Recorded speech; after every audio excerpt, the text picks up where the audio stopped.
Hey, hey, hey und herzlich willkommen bzw. herzlich willkommen zurück auf meinem Kanal, wo sich alles rund um Skincare dreht. Und da ich weiß, dass einige von euch meine Videos schauen, aber es noch nicht geschafft haben, auf den Abo-Button zu klicken, würde ich mich riesig freuen, wenn ihr das heute tut. Und jeder einzelne von euch, der es heute schafft, meinen Kanal zu abonnieren und das unten in den Kommentaren zu schreiben, bekommt eine Kartoffel von mir, also in Form eines Emojis. Ihr wisst ja, ich bin ein riesengroßer Kartoffelfan. Ich liebe Kartoffeln in allen möglichen Formen. Also falls ihr Kartoffeln auch genauso feiert und Skincare super spannend findet und meine Meinung aus Sicht einer Produktentwicklerin zum Thema Hautpflege hören möchtet, dann klickt jetzt auf den Abo-Button. Und im heutigen Video wird sich selbstverständlich auch alles rund um Skincare drehen. Und zwar haben sich einige von euch gewünscht, dass ich mir das Isana Balance Anti-Stress Serum mal genauer anschaue. Das habe ich getan. Ich habe es ausprobiert. Ich habe es mit verschiedenen Produkten kombiniert. Und einige unter euch wollten auch, dass ich das mit diesem neuen Balea Beauty Expert Calming Serum vergleiche. Sobald ich da rankommen sollte, werde ich es holen und das definitiv mit diesem von Isana vergleichen. Aber leider habe ich hier kein DM in meiner Nähe und muss immer ein Stück weit fahren, um ins nächste DM zu kommen. Sprich, falls ich irgendwann mal in der Nähe sein sollte, dann werde ich definitiv danach greifen und einen kleinen Vergleich dazu ziehen. Diejenigen, die mir schon länger folgen, wissen sicherlich, wie das Ganze hier ablaufen wird. Ich werde zunächst auf das Herstellerversprechen eingehen und meine Schlüsse bezüglich der Formulierung ziehen und versuchen, da so eine Verbindung herzustellen, sprich, ob das Herstellerversprechen zu der Formulierung des Produkts passt. Dann zeige ich euch das Ganze nochmal in Aktion und am Ende gibt es wie immer meine persönliche Meinung und mein Fazit dazu. Isana verspricht: Das Isana Balance Serum wirkt hautberuhigend, unterstützt die Regeneration der Haut und Hautbarriere. Der Anti-Stress-Komplex mit 5% Panthenol, 5% olivenbasierten Squalan und Ectoin pflegt die feuchtigkeitsarme Haut intensiv, ohne zu fetten.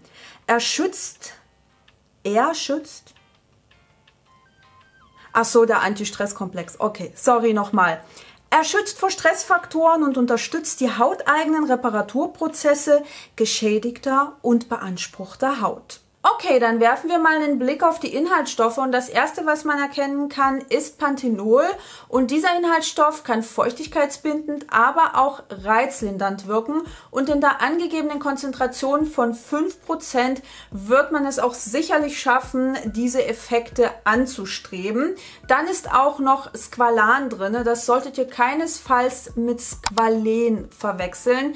Das ist ein Stoff, der sich normalerweise in unserem Talg bzw. in unserem hauteigenen Fettgemisch befindet und das Squalan ist eine gesättigte Form davon, also auch eine, die oxidationsstabiler ist und die auch einfacher in der Verarbeitung ist. Und der Vorteil an Squalan ist einfach auch, dass das ein Lipid ist, das wunderbar auf der Haut spreitet, das sich sozusagen easy auf der Haut verteilen lässt und das auch kein zu schweres und fettiges Hautgefühl erzeugt. Zum beworbenen Ectoin gibt es leider keinerlei Konzentrationsangabe, was ich ein kleines bisschen schade finde, denn hier hätte mich die Info tatsächlich mehr interessiert im Vergleich zu der Einsatzkonzentration vom Squalan. Deshalb würde ich persönlich von einer feuchtigkeitsbindenden Wirkung ausgehen. Und noch eine wichtige Info für alle DuftstoffallergikerInnen und andere Personen, die Probleme mit Beduftung haben. Das Anti-Stress-Serum von Isana kommt ohne jegliche Parfümierung aus.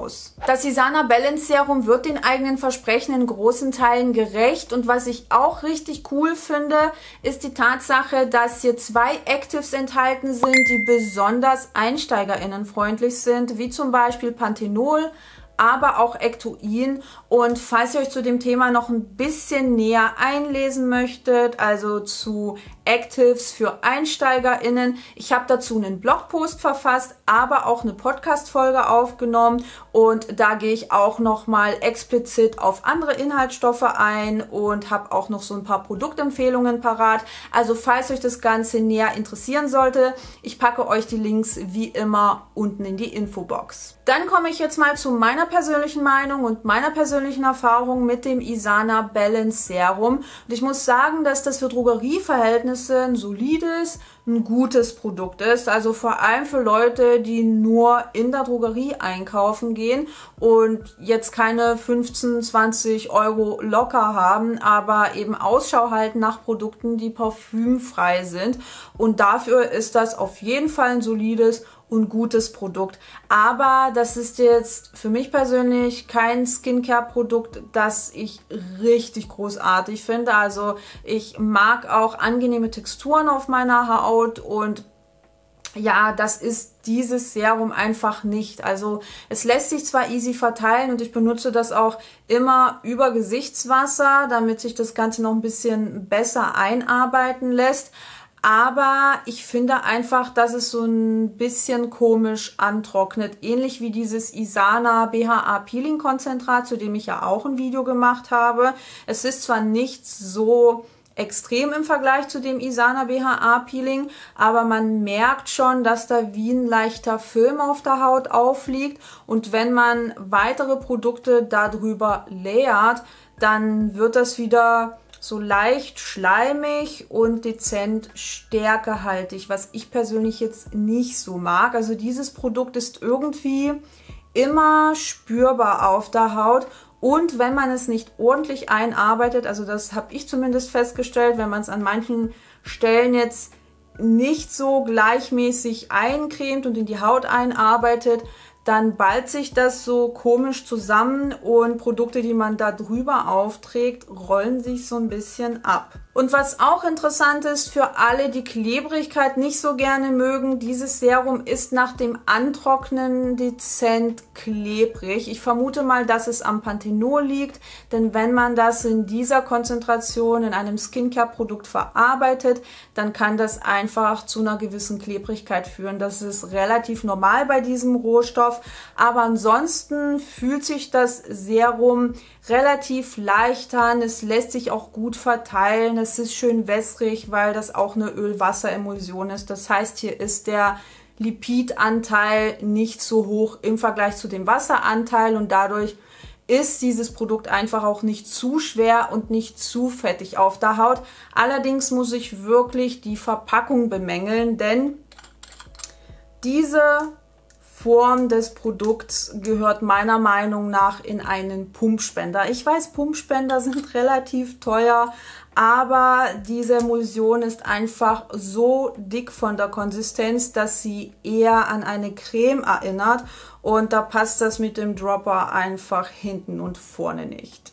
Abschließend muss ich sagen, dass das auf jeden Fall ein solides Produkt für Drogerieverhältnisse ist, vor allem zu dem Preis. Und wenn euch die ganzen Aspekte nicht stören, die ich vorhin benannt habe und euch auch dieser Dropper nicht stört, dann könnt ihr euch dieses Serum auf jeden Fall mal anschauen. Vor allem, wenn ihr gerade erst mit eurer Skincare-Reise anfangt und so ein bisschen rumprobieren möchtet. Dafür ist das definitiv geeignet, weil hier mit den Actives nicht übertrieben wurde. Also es sind vor allem sehr hautberuhigende und reizlindernde Inhaltsstoffe enthalten, was wirklich großartig ist. Und das war's schon mit dem heutigen Video zu dem Isana Balance Serum. Schreibt mir doch gerne in die Kommentare, ob ihr das Serum bereits entdeckt habt, ob ihr es mitgenommen habt und ob ihr es ausprobiert habt und welche Erfahrungen ihr damit gemacht habt. Und ansonsten sehen wir uns dann beim nächsten Mal. Ciao!